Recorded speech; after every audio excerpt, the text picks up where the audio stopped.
Marami kasing gustong magbalik trabaho ni Chrissy sa kabila ng kinahaharap niyang problema sa kalusugan. Pagdebatehan natin ngayon, pabor ba kayo na gusto niyong magbalik trabaho at gawin ang dati niyang ginagawa? Dahil ako ang Sassy Tawi classmate, ako ang una, spin the wheel, go!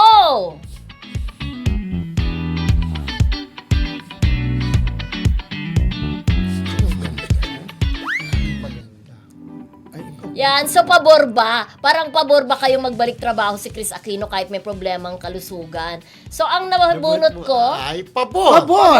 Pabor. Oh, parang hindi nga ako Pabor. pabor eh. But for the sake of Argument. debate and argument, so pabor ako. Why not?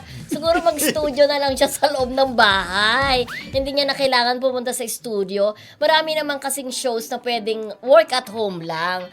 Pwede naman kasi sobrang namimiss na rin siya ng mga tagahanga niya. Siguro yung mga light talk show lang, why not? Pagaanin lang yung trabaho niya.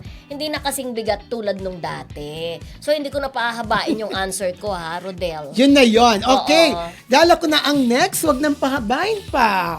Go, Roleta!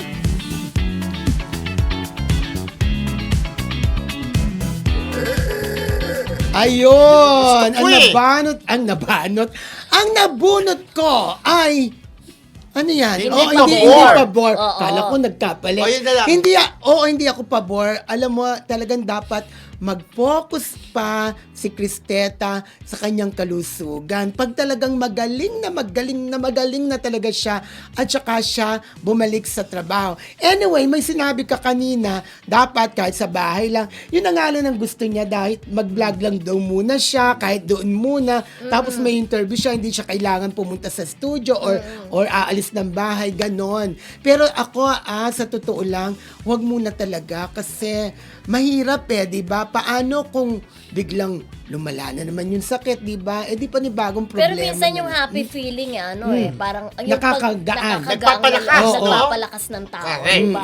Ah. Minsan hindi mo siya ma-explain, pero pag happy ka dun sa ginagawa mo, Yes. parang mafe-feel mo na parang you're getting better. Yes, at nawawala ang sakit Nawawala mo. ang sakit mo. Pero sabi ko nga, wag muna ngayon. At saka darating din ang araw na gagaling ka at saka makakapagtrabaho at babalik sa telebisyon. Yes! At kahit yan ang natira na isasagot ko ay depende, may ready answer pa rin ako mga classmates, diba? So ang akin, depende, diba? Yun na lang natira. So ako depende kung sa tingin nga ni Chris, kung nararamdaman niya na kaya ko nang mag-work, diba?